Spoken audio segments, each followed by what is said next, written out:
Bienvenidos a la primera iglesia bautista de Woodbridge. Te invitamos a escuchar el poderoso mensaje de la palabra de Dios. Una verdad que transformará nuestras vidas y nos ayudará a ser mejores discípulos de Jesús. Te invitamos a que la escuches con atención.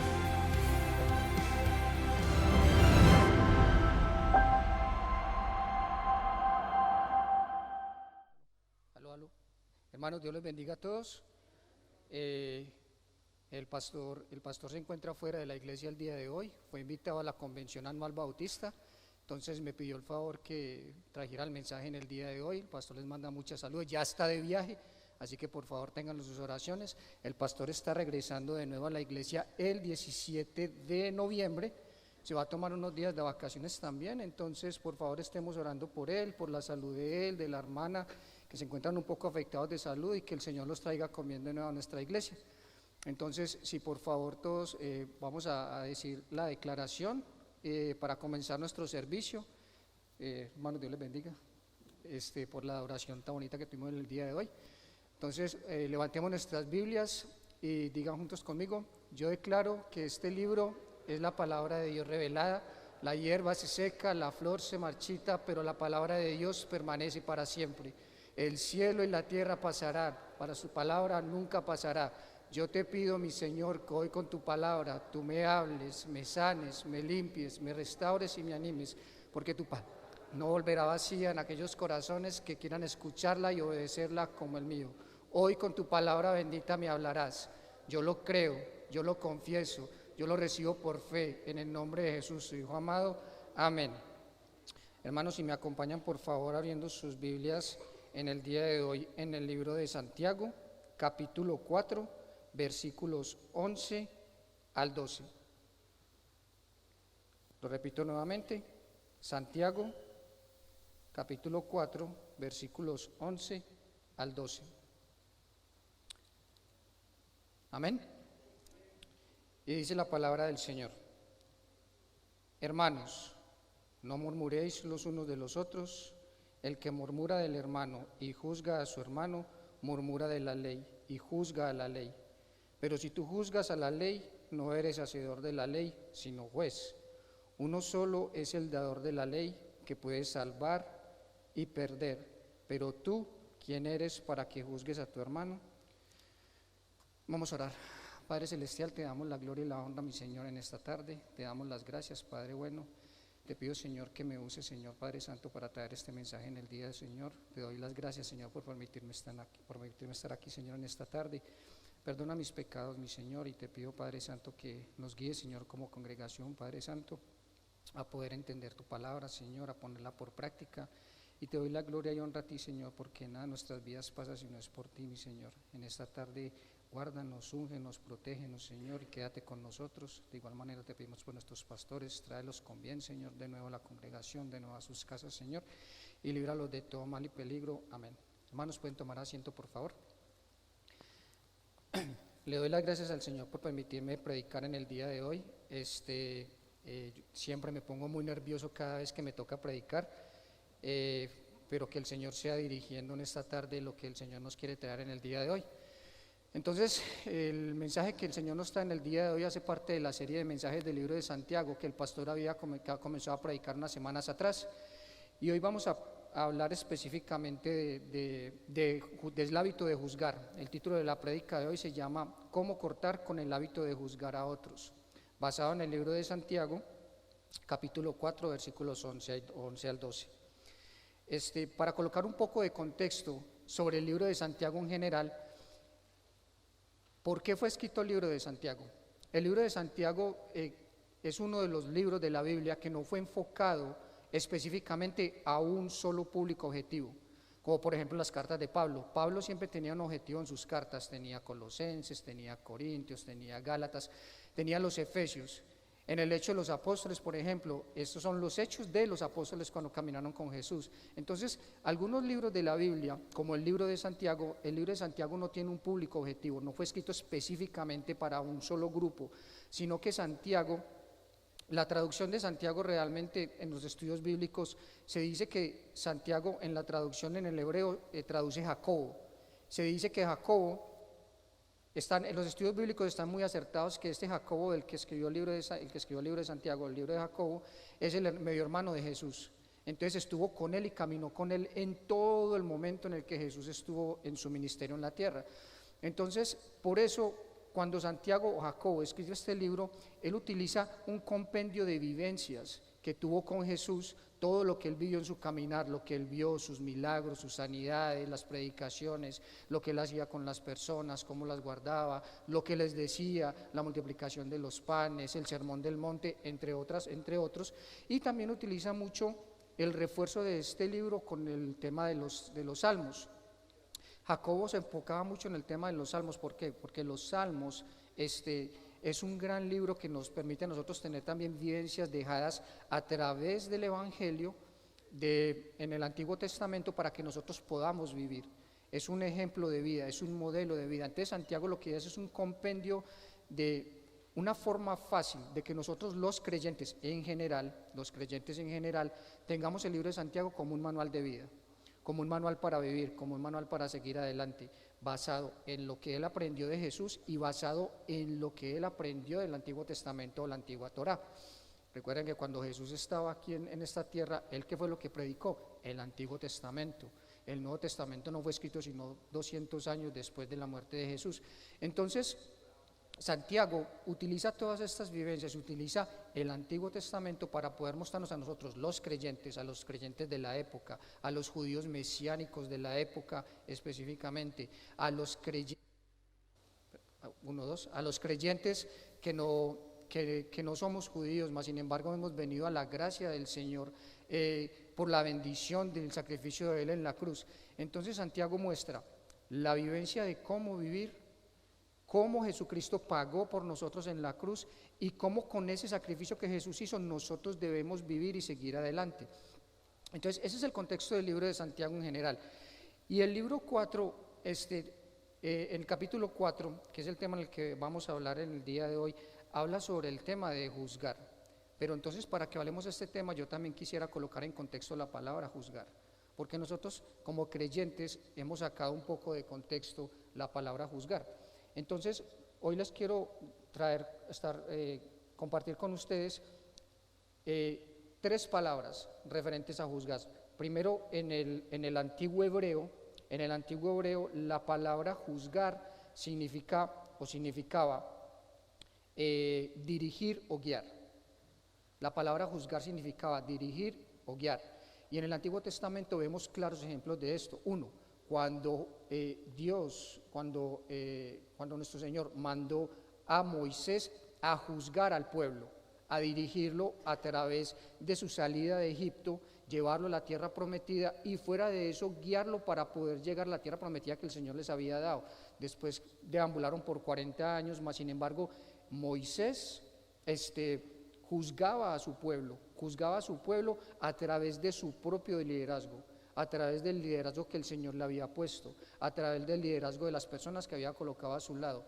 Y también tenemos otro gran ejemplo en el Antiguo Testamento, y es cuando el pueblo de Israel le pidió a Moisés que colocara jueces enfrente de ellos, que ellos necesitaban personas que los juzgaran a ellos, necesitaban personas que los guiaran. Entonces, si vemos en el Antiguo Testamento, en hebreo, la palabra juzgar, sin llegar ahorita al griego, no significa emitir un juicio sobre algo, significa guiar. Ese era el sentido que tenía en el hebreo la palabra juzgar. Y ahora si nos vamos y les quería compartir un ejemplo que tiene la palabra respecto a la palabra juzgar en Deuteronomios 16, 18 al 20, que se los voy a leer. Dice: nombrarás para ti jueces y oficiales en todas las ciudades que el Señor te da, según tus tribus, y ellos juzgarán, en hebreo, al pueblo con justo juicio. No torcerás la justicia, no harás acepción de personas, ni tomarás soborno, porque el soborno ciega los ojos del sabio y pervierte la palabra del justo. La justicia, y solo la justicia buscarás, para que vivas y poseas la tierra que el Señor tu Dios te da. Ese específicamente es un versículo que el Señor le entregó a Moisés para decir cuando el pueblo pidió jueces para sí mismos, pero al mismo tiempo les da la forma en la que ellos deberían de juzgar o guiar a su pueblo.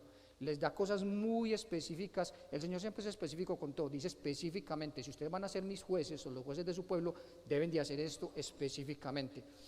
Entonces, ahora vamos a la palabra según el griego. Según el griego, la palabra griega para la palabra juzgar es crino, que denota primeramente separar, seleccionar, elegir. De ahí se determina la palabra juzgar o pronunciar juicio o juzgar. Esta palabra generalmente se relaciona con la raíz latina que significa cerno. Cerno significa dividir lo bueno de lo malo. Entonces, si ahora vamos al griego, en el griego se le agregan connotaciones adicionales. La connotación adicional es, aparte de que vas a dirigir, tienes que separar lo que es bueno de lo que es malo, separar lo que es justo de lo que es injusto. Conocer a través de las situaciones cuál es la mejor manera o la mejor decisión que debemos de tomar. Y aquí viene una confusión grande que nosotros generalmente, no solamente los creyentes, sino todo ser humano tiende a cometer con la palabra anacrino. La palabra anacrino en griego significa, en la traducción específica dice, investigar, pregonar juicio, interrogar, y se traduce como discernir. Entonces, esta palabra ha traído demasiada confusión al creyente, ha traído mucha confusión a la iglesia, porque generalmente nosotros, el pueblo en general, confunde la palabra juzgar, que es separar lo bueno de lo malo, con la palabra discernir, que al momento de discernir, ¿qué es lo que estamos haciendo? Estamos tomando partido, estamos decidiendo, estamos tomando juicio. Por eso Santiago, en el capítulo 12, en el capítulo 11 dice, hermanos, no murmuréis los unos con los otros. El que murmura del hermano y juzga de su hermano, murmura de la ley y juzga a la ley. Pero si tú juzgas a la ley, no eres hacedor de la ley, sino juez.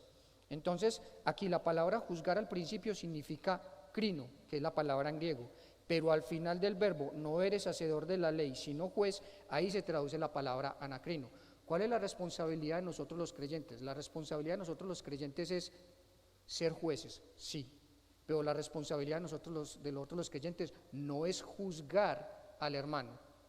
La responsabilidad de nosotros los jueces no es juzgar al hermano diciendo, el hermano hace algo, la hermana hace algo, el pueblo hace algo, nosotros emitir el juicio. Esa no es nuestra responsabilidad. La única responsabilidad de dar un veredicto en el juicio es nuestro Señor. Eso es lo que el Señor nos enseñó a través de la ley. Nuestra responsabilidad es llevar la palabra, enseñar la palabra, llevar la palabra con rectitud, mostrar el camino que el Señor nos ha enseñado, y es el Señor a través del Espíritu Santo el que emite ese juicio. Es como, por ejemplo, cuando una persona va a un juzgado, a donde el juez. El abogado no es el que te juzga, el abogado es el que te defiende, ¿cierto? El abogado es el que dice, y hay un abogado defensor y un abogado acusador. Entonces están las dos partes, el bueno, el malo, el bueno y el malo, entre los abogados, pero realmente ¿quién es el que toma el juicio? El juez. Y muchas veces el juez solamente dice el juicio, pero realmente los que evalúan la situación son el jurado, que hay varias personas en los cuales después de haber escuchado la indagatoria, después de haber escuchado las diferentes partes, después de poner en contexto toda la situación, y son personas ajenas al problema, dicen, ok, de acuerdo a lo que nosotros escuchamos, de acuerdo a nosotros como testigos que escuchamos lo que pasó, nosotros podemos decir que el veredicto justo es el siguiente. Mas sin embargo, ¿quién tiene la última palabra? El juez.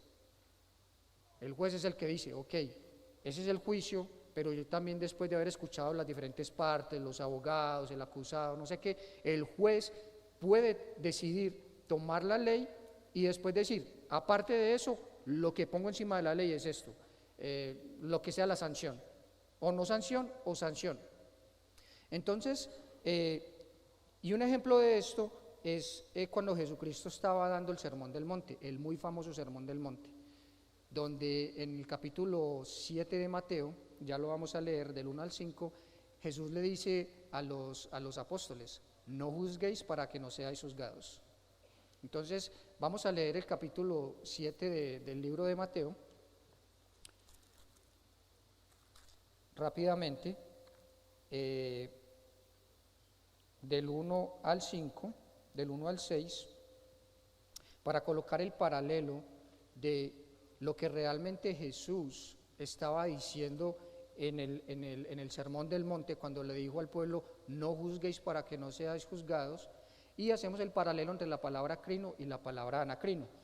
Entonces dice la palabra del Señor, en el capítulo 7 del libro de Mateo, 1 al 6.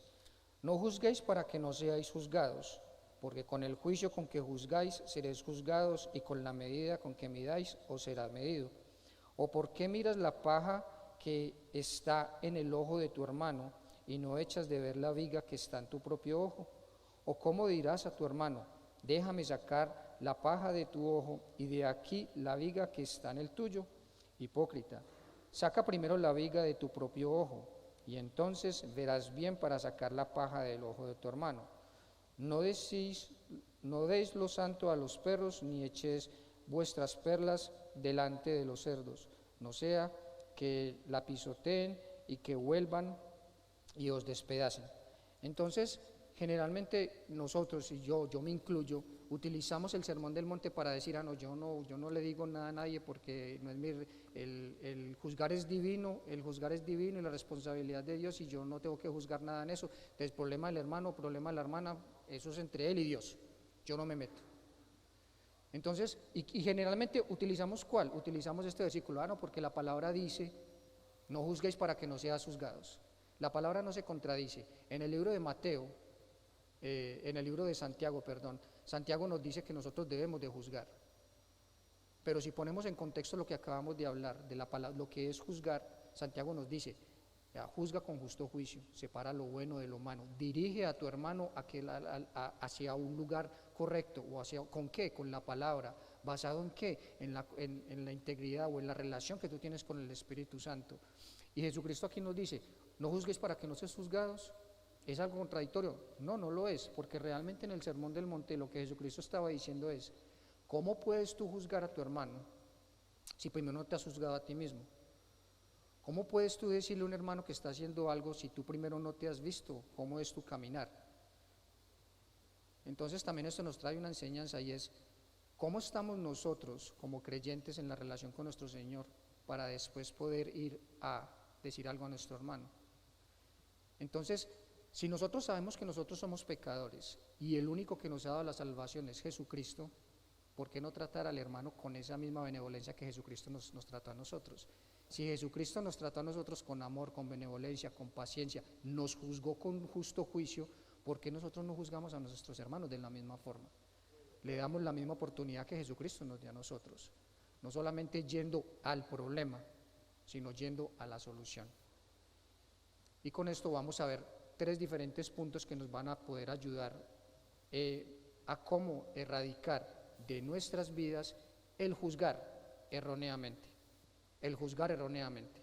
Entonces, quiero que me acompañen con algunas pequeñas notas que vamos a mirar a continuación de cómo podemos hacer nosotros para erradicar el juzgar de nuestras vidas.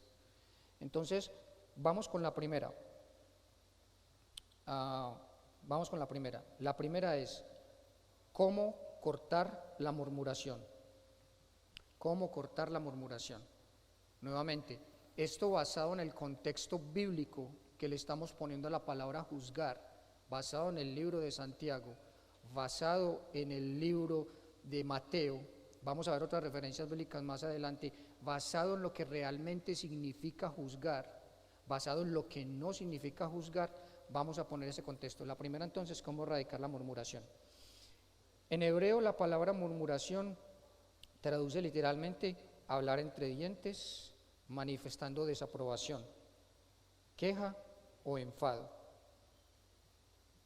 Nuevamente, es hablar entre dientes, manifestando desaprobación, quejándose o enfadándose. Eso es lo que es la palabra murmuración.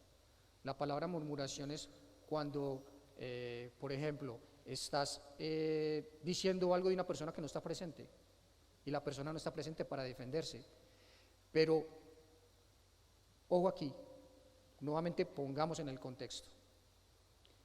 Cuando nosotros hablamos de nuestros hermanos, presente o no presente, tenemos que tener en cuenta que las palabras que salen de nosotros tienen que ser para bendición del hermano, no para condenación del hermano, para edificar al hermano, no para destruirlo. Entonces, cuando nosotros, ¿cómo podemos erradicar nosotros esta murmuración? Y quiero que vayamos a algunos capítulos bíblicos que tengo en el momento aquí, los pueden apuntar para que después puedan ir más adelante sobre ellos. Yo los voy a leer rápidamente. El primero es Salmos 34:13, que dice, Salmo 34:13. Salmo 34:13 dice: guarda tu lengua del mal y tus labios de hablar engaño. Si vemos un paralelo acá, es exactamente lo mismo que dijo Jesús en el Sermón del Monte, exactamente lo mismo. Tenemos que cuidar nuestra lengua de lo que vamos a decir, con lo que vamos a decir. Y les voy a colocar aquí un ejemplo. Nada tiene que ver con el tema, pero el dolor que sentí el día de ayer me hace traerlo acá. Ayer me fui con mi hijo y con unos amigos y con otros hermanos de aquí de la iglesia a jugar Airsoft, por aquí por Manazas. Y entonces, cuando uno está agitado, cuando el cuerpo está caliente, generalmente uno tiende a no sentir el dolor de las cosas. Entonces jugamos varios juegos, fue extremadamente divertido, pero con la calentura que teníamos de estar corriendo por todas partes, de jugar con la gente, no sé qué, yo no sentí ningún dolor, solamente hasta hoy en la mañana que me levanté. Ayer me vi los golpes, me vi los morados, pero solamente hasta hoy en la mañana, por ejemplo, me sentí el dolor. Un ejemplo, aquí tienen la muestra de los perdigones del Airsoft ayer. No me fue muy bien, como se puede ver, pero ¿a qué traigo esto? Cuando yo ya me enfrié, empecé a sentir el dolor. Es exactamente lo mismo que pasa con las palabras. Nosotros muchas veces en la euforia del momento simplemente disparamos palabras, disparamos muchas palabras y no pensamos en las consecuencias que esas palabras pueden tener en la otra persona. ¿Cuál es el problema de las palabras? Que las palabras no son como las cometas que uno les suelta hilo y después las recobra y las trae nuevamente. Después de que las palabras salen, lastimosamente. Las palabras no las podemos recobrar. Después de que las dijimos, se fueron. Así como los perdigones que yo tengo, no solamente en la mano, sino en varias partes del cuerpo, ya después de que me pegaron. La consecuencia ya está el morado, ya está si sacó sangre, ya está el dolor, ya está el bruise, lo que sea, ya está. Pero ¿cuándo lo sentí? Cuando me enfrié. Cuando nosotros ya nos enfriamos y bajamos como, ok, ahora vamos a pensar en el momento, sin emoción, sin la sangre del momento, y empezamos a bajar el calor del momento y nos damos cuenta que algunas veces con nuestras palabras herimos a las demás personas. Y yo sé que es el ser humano, es la carne la que nos permite reaccionar así, pero es solamente un ejemplo de que cuando nosotros estemos agitados, cuando nosotros estemos con la sangre en la cabeza, tenemos que respirar. Antes de hablar, pensar y respirar. ¿Por qué? Porque las palabras pueden causar un efecto positivo o negativo en una persona. Tú con una palabra bonita, con una palabra bien dicha, puedes levantar el ánimo de una persona. Con una palabra mal dicha, puedes bajar su ánimo. No sabemos en qué condición espiritual o una condición física o mental está la persona que va a recibir nuestras palabras. Entonces nosotros también como creyentes estamos mandados, estamos llamados primero a recapacitar en lo que vamos a decir, pensar en lo que vamos a decir y colocarle el filtro del Espíritu Santo. O sea, dejar nosotros de pensar como, yo sé que es lo más difícil que hay. Lo más difícil que hay es uno separar lo que llamamos nosotros la carne de lo que es espiritual. Pero realmente cuando nosotros no estamos solos, tenemos al Espíritu Santo. Y cuando nosotros estamos en esos momentos de enfado, lo que tenemos que hacer es respirar, bajar las revoluciones y tratar de pensar con claridad qué es lo que vamos a decir, tratar de pensar cómo vamos a abordar la situación. Y no solamente puede ser en una situación negativa, una situación mala, que siempre tendemos a decir palabras hirientes en una situación mala. También puede ser en una situación en la que uno considera que es una situación buena y uno dice algo a la persona y la persona lo toma mal. Uno también tiene que ser sabio para, back up, o sea, parar, empezar, echar atrás un poquito y decir, vamos a colocar esta situación en contexto, para poder tratar de ayudar a la persona a salir adelante. Otro versículo bíblico que quisiera que apunten es Tito 3:2, Tito 3:2, que dice: que a nadie difamen, que no sean pendencieros, sino amables, mostrando toda mansedumbre para con todos los hombres. Eso es lo que tenemos que hacer nosotros, mostrar mansedumbre para con todos, no solamente con las personas de nuestra congregación, no solamente con nuestros hermanos en Cristo, sino con cualquier persona. Cualquier persona merece respeto, cualquier persona merece mansedumbre, cualquier persona merece que nosotros edifiquemos con la palabra que el Señor nos ha dado, con lo que hemos aprendido en nuestra vida espiritual, sea con un mes de estar en la iglesia como con 20 años. Es exactamente lo mismo. El Espíritu Santo que nosotros tenemos se nos entrega full, en completo, desde que nosotros aceptamos al Señor Jesucristo en nuestros corazones, declaramos nuestra fe, nos presentamos ante el Señor, ya tenemos el Espíritu Santo. Y nada tiene que ver con que lleve 1, 2 días, un mes. La madurez espiritual en el creyente se demuestra en diferentes fases, en diferentes tiempos. Mas sin embargo, mientras más, como dice Pablo, ustedes que son espirituales, en 1 Corintios, ustedes que son espirituales, que nos compara Pablo con personas santas, personas espirituales, cómo ustedes no juzgan las situaciones que estaban pasando en Corintios en ese momento. ¿Cómo ustedes no juzgan las situaciones que estaban pasando? Y si las están juzgando mal. Era lo que Pablo le estaba diciendo a los corintios, que ahorita vamos a pasar un rato a Corintios, que es un gran ejemplo de la Biblia, de la palabra, donde realmente Pablo, estando lejos de la iglesia de Corintios, tenía toda autoridad sobre Corintios para decirle: hay inmoralidad en la iglesia, hay personas casadas que se están metiendo con otros, hay hermanos que no están haciendo lo que tienen que hacer, están descuidando la iglesia, están haciendo un montón de cosas. Y cuando le cuestionan a Pablo que por qué razón Pablo lo hace viendo que está lejos, Pablo dice: porque yo tengo la autoridad para hacerlo. ¿Por qué? Porque tengo el Espíritu Santo, porque estoy en comunión con el Señor y porque el Señor me ha comisionado a mí para llevar la iglesia a donde está. Yo tengo autoridad para juzgar sobre esa iglesia, yo tengo autoridad para decirle a las personas lo que están haciendo mal. ¿Por qué? Porque yo tengo una relación con el Señor. Yo me juzgo primeramente, yo, Pablo, a mi persona, y después le digo a la iglesia cómo debe de trabajar. Otro ejemplo de las Escrituras la vemos en Éxodo 23:1. Dice Éxodo 23:1: no admitirás falso rumor, no te concertarás con los impíos para ser testigo falso. Nuevamente, volvemos. Si hablamos de la palabra discernir, tenemos que separar lo bueno de lo malo. Y cuando separamos lo bueno de lo malo, nosotros tenemos que escoger ¿qué? Lo bueno, lo que es justo, lo que es recto, lo que es benigno, lo que es bueno a los ojos de nuestro Señor, lo que hemos aprendido con la palabra. Eso es lo que el Señor nos llama a hacer a nosotros. Entonces, ¿cómo nosotros podemos reemplazar o cortar la murmuración? La podemos reemplazar con la edificación.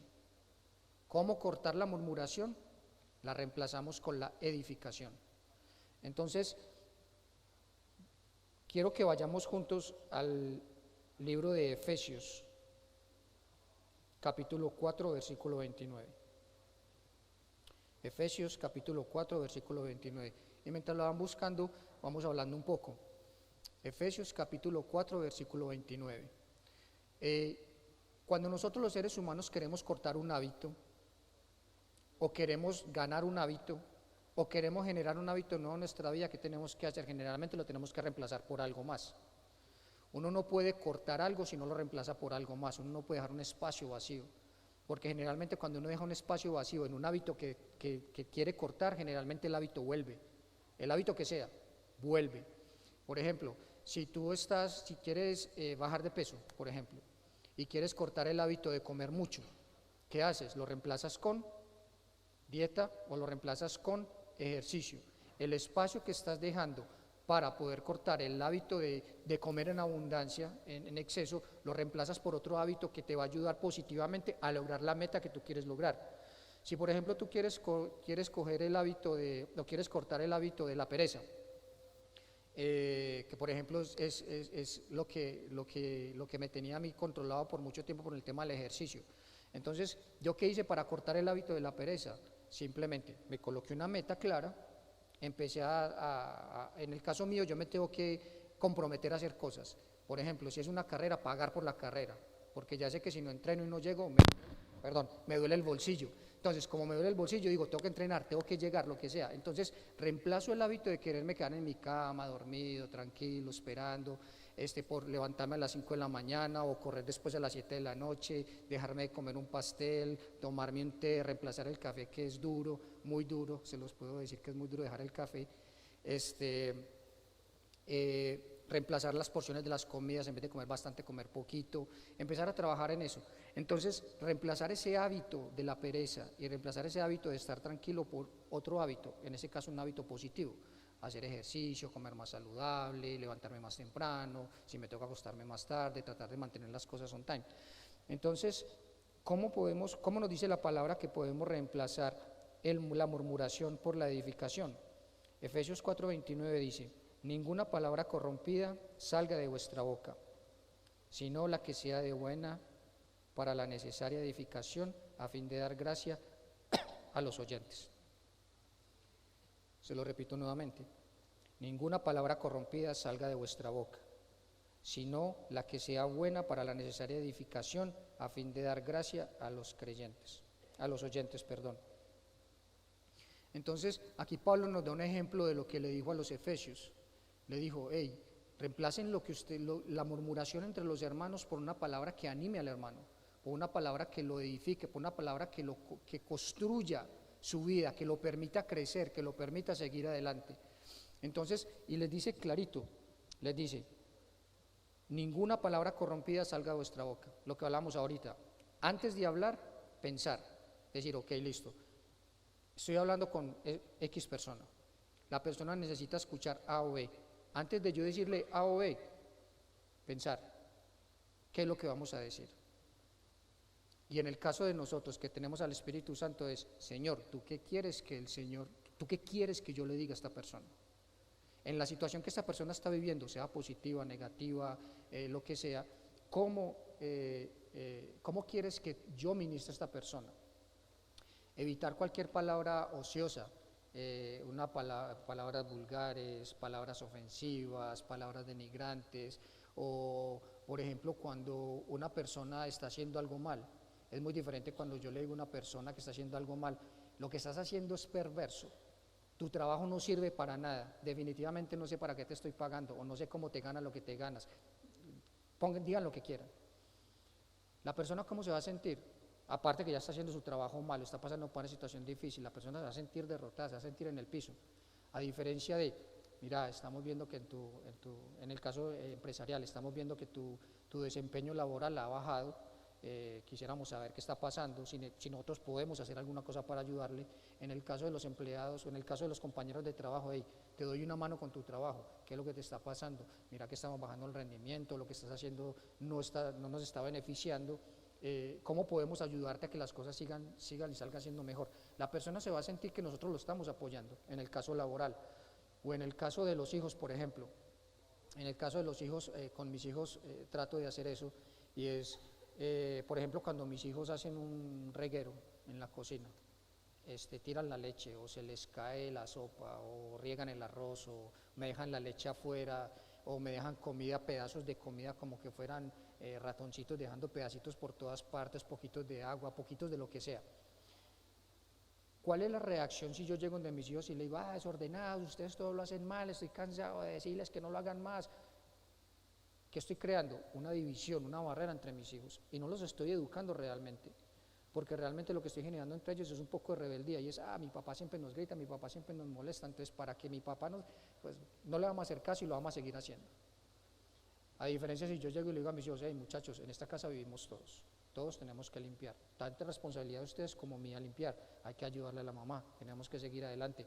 Yo ya les he dicho varias veces, miren, no dejen comida ahí, no dejen, haga aquí, no haga cuatro, y les digo generalmente con mis hijos, yo tengo la regla del número 3, yo les digo a ellos, les doy 3 oportunidades. La primera, ay mi amor, no hagas esto. La segunda, te dije esta semana que no hicieras eso. La tercera es, hey, esta es la última oportunidad, no me vuelvas a regar eso ahí o no me vuelvas a tirar esto. Ellos ya saben, y generalmente nunca llego a la cuarta, porque generalmente la cuarta ya es un castigo. Les quito el celular, les corto la televisión por una semana, no sé. Yo ya con mis hijos no estoy en la parte del castigo físico porque ya están muy grandes. Miguel Ángel tiene 18, Isabela tiene 13. O sea, ya el castigo físico yo creo que ya me pasó por ellos. Ahora estoy un poco más en trabajar en la relación con ellos. Pero realmente la forma, la palabra amorosa o la palabra en cariño generalmente edifica más a la persona que la palabra negativa. Una persona muchas veces reacciona más positivamente cuando tú le dices algo positivo o cuando le caes encima rajatabla con lo que está haciendo. La persona, por ejemplo, en el caso de las cosas malas, una persona ya sabe que está haciendo algo malo. O sea, en el caso de nosotros, que como dice Pablo, nosotros que somos espirituales, los hermanos, la gente de la iglesia cuando está haciendo algo malo, el Espíritu Santo lo redarguye a uno de pecado. Amén, ¿cierto?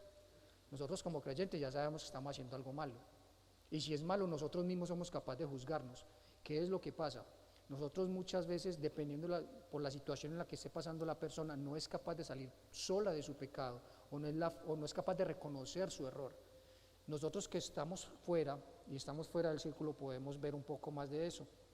Y es diferente decirle al hermano esto, a rajatabla. La persona ya sabe que está en pecado, ¿para qué caerle encima con más palo, decirle que lo está haciendo mal? Es cómo edificamos a la persona para que siga adelante, para que mejore, para que abandone su mal camino, camino desviado, y vuelva otra vez a la senda del Señor. Eso es a lo que nosotros estamos llamados a hacer. Eso es lo que es juzgar en el cristiano. Eso es lo que es juzgar en el creyente. Juzgar, separar lo bueno de lo malo, y ya que lo tengo separado, edificar. Y después de que ya edifico, ¿cómo guío a la persona a que esa persona siga por la senda recta que es la senda del Señor? ¿Con qué? Con el Espíritu Santo y con la palabra. Es lo único que nosotros tenemos para poder edificar a otra persona. La palabra de Dios y el Espíritu Santo. Y el Espíritu Santo no puede obrar a través de nosotros en una persona, sino es con la palabra del Señor. ¿Qué es lo que utiliza el Espíritu Santo para poder nosotros hablar bien o corregir o juzgar al hermano? La palabra del Señor. Entonces tenemos que leer la palabra, tenemos que ponerla por práctica, tenemos que ponerla por obra. De nada sirve que nosotros aquí en la iglesia leamos la palabra todos los domingos o vamos a la escuela dominical, si no la sacamos de aquí, de la cabeza, del corazón, y la ponemos por práctica. No estoy diciendo que tienen que salir ahorita, si lo hacen, amén, pero que tienen que salir a predicar todos en la calle.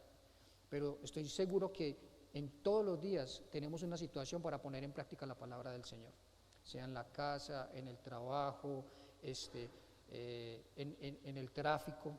Yo soy una persona supremamente impaciente. Yo soy una persona supremamente impaciente. Y les voy a comentar, y eso es con lo que el Señor está trabajando conmigo. Por ejemplo, a mí me impacientan los sonidos repetitivos. O sea, yo estar en algún lugar y escuchar el mismo sonido una y otra vez, una y otra vez, una y otra vez. Así mismo que me desespera que me repitan las cosas varias veces, así mismo que me desespera que me griten. Soy supremamente impaciente. Por ejemplo, voy en la línea rápida y ver una persona lenta, es como que es rápida, es lenta a la derecha, muévete a la derecha. Entonces me desespero un montón. Entonces me siento tentado a pitarle, a hacerle cambio de luces. Mi esposa le dice, un día esto le va a meter en un problema, les coloco el carro cerquita. O sea, es un mal hábito, sí, es un mal hábito. Yo sé, no lo hagan, jóvenes que están aprendiendo a conducir, no lo hagan, eso es malo. No repitan mis malos hábitos, por favor. El Señor está trabajando conmigo en eso. Y si ustedes lo están haciendo, por favor, déjenlo de hacer. Hay que tener misericordia de los conductores lentos. No todo puede ser bueno. Pero entonces, en esas cosas el Señor trabaja con nosotros. Es una oportunidad que el Señor también me permite trabajar en edificar a mis hijos, por ejemplo, a Miguel Ángel, enseñarle que esa no es la forma correcta de manejar, porque él me dice, papi, el DMV dice que uno no puede manejar así. O con mi esposa, que me dice, no haga eso, lo que sea. O sea, el Señor me ha dado personas que me trabajan con eso, y te me toca, respirar, más bien qué es lo que hago. retrocedo un poquito, me paso a la derecha, acelero y lo dejo atrás. No, mentiras. Entonces el Señor nos permite a nosotros trabajar en eso también. Entonces, en esas situaciones pequeñas de la vida, el Señor también nos permite a nosotros juzgar esa situación y poner en práctica lo que hemos aprendido, la paciencia en el caso mío. El Señor me permite trabajar en la paciencia y cuando yo le pido al Señor, dame paciencia, me coloca estas situaciones difíciles en la vida. La paciencia en el creyente no se desarrolla con paciencia. Cuando tú le pides paciencia al Señor, se los digo en el nombre del Señor, cuando ustedes pidan paciencia, estén dispuestos a recibir muchas pruebas, porque la paciencia se desarrolla con las pruebas. No puedes desarrollar paciencia si no estás probado en alguna cosa. Y eso es lo que el Señor hace, permite las pruebas para que tú desarrolles paciencia. A mí creo que me prueba demasiado, pero el Señor así nos ha enseñado, el carácter del creyente y el juzgar es parte del carácter del creyente. Cuando nosotros tenemos un carácter cristiano, aprendemos a juzgar sabiamente, no es a emitir juicio de la persona, aprendemos a separar lo bueno de lo malo y a edificar a la persona. Se me está acabando el tiempo, entonces vamos a seguir rapidito. En el segundo, ¿cómo cortar el juicio? Una cosa importante, cómo cortar la murmuración, hablar entre dientes, repetir lo que yo escucho aquí, lo repito aquí, lo repito aquí, lo repito aquí, lo repito aquí, lo repito allá. Y ahora es cómo evitar en que eso que yo repito o escucho emita un juicio sobre eso. Decir, eso es lo que está pasando, eso es lo que está pasando. Entonces, tenemos que reemplazar el juicio. Dice en Mateo 7:1, no juzguéis para que no seáis juzgados. Contexto, nuevamente el contexto que ya vimos. Si tú estás dispuesto a juzgar a alguien por lo que está haciendo, también tienes que estar dispuesto a recibir. Por ejemplo, yo tengo amigos que son muy graciosos y a veces nos hacemos bromas un poco pesadas. Pero si yo no estoy dispuesto a recibir las bromas pesadas de otra persona, ¿yo qué tengo que hacer? No hacer bromas pesadas yo. Porque el que da, tiene que recibir. Ese siempre es mi dicho, el que da, tiene que recibir. Si yo estoy dispuesto a darle a otro, yo estoy dispuesto a recibir. Los que jugamos fútbol, en el caso mío, yo soy arquero y defensa. Si yo le doy pata a alguien, estoy dispuesto a recibir pata también. ¿Por qué razón? Porque yo voy a recibir, es una acción y reacción. En todas las situaciones de la vida hay una acción y reacción. Por ejemplo, el deporte del squash, el que se pega contra una pared, que es una pelotica que la golpean contra una pared, le dan duro. ¿Cuál es el problema del squash? El problema del squash, como para calcar un paralelo con esto, es que mientras más duro yo le doy a la pelota, más rápido vuelve a mí. Entonces es exactamente la misma cosa con el juzgar. Mientras yo más rápido juzgo a una persona, más rápido el juicio va a venir sobre mí. ¿Por qué? Porque yo le digo a una persona, es que A, B, C, D y J, y la persona, o cualquier otra persona que está al lado va a decir, pero es que usted Y, pero es que usted J, pero es que usted H, usted cómo dice esto, si usted A, todo este tipo de cosas. Entonces, si nosotros vamos a juzgar a otra persona, como dice la palabra en Mateo 7:1, no juzgues para que no seas juzgados. En el mismo libro de Mateo dices, con la misma vara, con la vara que mires, en esa misma vara serás medido. Si tú mides en justicia, vas a ser medido en esa misma situación, otra diferente, en la misma justicia con la que tú juzgaste al hermano o a la hermana o a cualquier persona. Entonces, ¿cómo también podemos nosotros cortar el juicio? Y apunten esta referencia bíblica, Juan 7:24. Juan 7:24, dice la palabra, no juzguéis según las apariencias, sino juzgad con justo juicio. Nosotros también los seres humanos generalmente estamos muy dados a juzgar las situaciones de la vida por lo que vemos a primera vista. Nosotros los seres humanos generalmente somos muy buenos videntes, pero somos muy malos observando las cosas. Y a mí me pasa demasiado con una cosa básica en la cocina de mi casa. Yo voy al pantry de mi casa y busco algo y no lo veo. Y yo digo, Miguel o Isabela, o le digo a mi esposa, ¿dónde está tal cosa? Ahí en el pantry. No, ahí no está, yo ya vino, búsquelo bien que ahí está. Y me acerco y observo bien y estaba justo enfrente de mis ojos. ¿Por qué? Nosotros somos muy buenos simplemente para hacer esta pasadita, como echando pintura. Flan, derecha, izquierda. No está. Miramos bien, ahí estaba. Entonces la misma cosa es el tema del juzgar, o sea, nosotros no podemos juzgar por las apariencias de lo que estamos viendo. Realmente nosotros no sabemos qué está pasando. O algunas veces vemos dos personas discutiendo, por ejemplo, y una persona está llorando y la otra persona está discutiendo. Y nosotros ¿qué decimos? No sé por qué le pegó. o es que esa persona hizo algo malo y se merece lo que le están haciendo.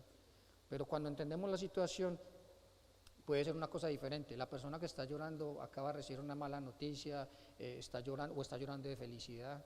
Quién sabe si se acaba de comprometer y la persona está feliz, y la persona que está haciendo así no está dándole juguete, sino que la palabra lo que le está diciendo es: te amo, te necesito, vamos a hacer cualquier cosa. Pero nosotros somos muy dados a juzgar por lo que vemos en nuestros ojos a primera vista. Nosotros tenemos que ser un poco más observadores. Y si tenemos la posibilidad de conocer el contexto, pues poder emitir un justo juicio referente al contexto que vemos. ¿Y cómo podemos reemplazar nosotros el juicio? Lo podemos reemplazar por la exhortación. ¿Cómo reemplazar el juicio? Lo reemplazamos por exhortación. Ahorita reemplazamos la murmuración por la edificación. Ahora vamos a reemplazar el hábito del juicio por la exhortación. ¿Y dónde vemos nosotros esto en la Biblia? Lo vemos, por ejemplo, en 2 de Timoteo 4:2. Apunten la referencia bíblica, voy a ir rápido sobre estas referencias bíblicas. 2 de Timoteo 4:2 dice: predica la palabra, insiste a tiempo y fuera de tiempo, redarguye, reprende, exhorta con mucha paciencia e instrucción. Exhorta con mucha paciencia e instrucción. En el caso de las personas que están pasando por momentos difíciles, la instrucción tiene que ser un poco más suave, porque la persona está mal emocionalmente, mentalmente, quizás físicamente. La exhortación tiene que ser paciente, porque muchas veces la persona no sabe que está haciendo algo malo. Uno muchas veces hace cosas en la vida que uno cree que están bien hechas, pero realmente cuando una persona de afuera le dice a uno: hey, eso es lo que está pasando, y pasa mucho en mi vida, que necesito personas de afuera que me digan, por más de que yo esté haciendo un hábito que yo digo que es bueno, quizás es un hábito malo, pero yo mismo no soy capaz de juzgar ese tipo de cosas algunas veces. Entonces, ¿qué tenemos que hacer nosotros? Ser pacientes al momento de emitir ese juicio, tener paciencia con la persona y decirle a la persona: hey, si te tengo paciencia, según lo que veo, esto es lo que se debe corregir, y empezar a exhortarlo en amor, a reconstruir lo que esta persona ha perdido. Hebreos 3:13 dice: antes exhortaos los unos a los otros cada día, mientras todavía se dice: hoy no sea que alguno de vosotros sea endurecido por el engaño del pecado. Me gusta mucho este versículo bíblico porque generalmente el pastor varias veces lo dice: cuando uno hace un pecado que es repetitivo, generalmente el creyente tiende a generar callo. En mi país le decimos callo, esa es la parte de la carne que se hace en el pie que se pone dura y que ya uno se toca y no siente nada. El pecado generalmente en el creyente cauteriza el alma, cauteriza el corazón, y generalmente ya te vuelves inmune al pecado. Simplemente pasa y normal, no pasa nada. O sea, ¿qué hay de malo? Si todos lo hacen, ¿por qué no lo puedo hacer yo? Si todos hablan de la otra persona, ¿por qué no lo puedo hacer yo? Si todos cuando le dicen a una persona algo le dan con un palo, ¿por qué no lo puedo hacer yo? Nosotros somos diferentes. Entonces, por eso en Hebreos, a nosotros los creyentes se nos dice: hey, cuando haya momento de hablar, habla con justo juicio. No esperes mucho, porque si esperas mucho, eso puede causar que el pecado en la vida simplemente de la persona se endurezca y ya la persona no reciba el juicio de una forma positiva, porque ya simplemente no le importa. ¿Por qué? Porque su vida ya se endureció frente al pecado, y por más de que tú le digas, ya no lo va a ver como pecado. Hebreos 10:24 dice: y consideremos cómo estimularnos unos a otros al amor y a las buenas obras. Creo que no requiere más explicación referente a lo que hemos hablado. Estimularlos los unos a los otros al amor y a las buenas obras. Y Romanos 12:8 dice: el que exhorta en la exhortación, el que da con liberalidad, el que dirige con diligencia, y el que muestra misericordia con alegría. No solamente es algo bueno acompañado de algo más. No es algo bueno, sino acompañar algo bueno con algo mejor. Y para terminar, ¿cómo cortar el hábito de condenar? ¿Cómo cortar el hábito de condenar? Dice Levíticos 9:15, no haráis injusticia en el juicio, no favorecerás al pobre ni complacerás al rico, sino que con justicia juzgarás a tu prójimo. Cuando estemos en una situación, evitemos ir rápidamente a emitir un juicio. Oremos, pidámosle al Señor, miremos el contexto y vamos y trabajemos con el hermano o la hermana o la persona o el familiar o el tío, el primo, el papá, la mamá, el hijo. Evitemos el ir rápidamente a emitir un juicio. No miremos, observemos, tomémonos un tiempo prudencial, no tanto como dice Hebreos para que la persona ya sea inmune porque el pecado en su vida ya lo cauterizó, pero sí el tiempo prudencial y pensar las palabras correctas basadas en la palabra para poder trabajar con la persona. Y se las voy a dejar de tarea esta, Juan 8, 13 al 11, que es la mujer adúltera. Cuando los fariseos traen a la mujer adúltera a los pies de Jesús, ¿qué es lo que ellos le dijeron? La querían lapidar. ¿Por qué? Porque era una mujer pecadora. Pero ¿qué hizo Jesucristo? Se agachó tras una línea y les dijo, aquel que esté libre de pecado que tire la primera piedra. ¿Por qué ninguno tiró la primera piedra? Porque todos sabían que eran pecadores.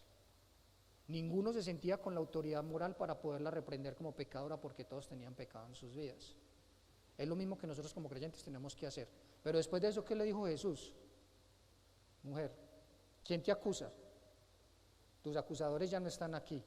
Por ende, levántate, tus pecados están perdonados. Ahora ve y no peques más. Esta persona no volvió a pecar, se los aseguro. ¿Por qué razón? Porque Jesucristo no hizo exactamente lo mismo que hicieron los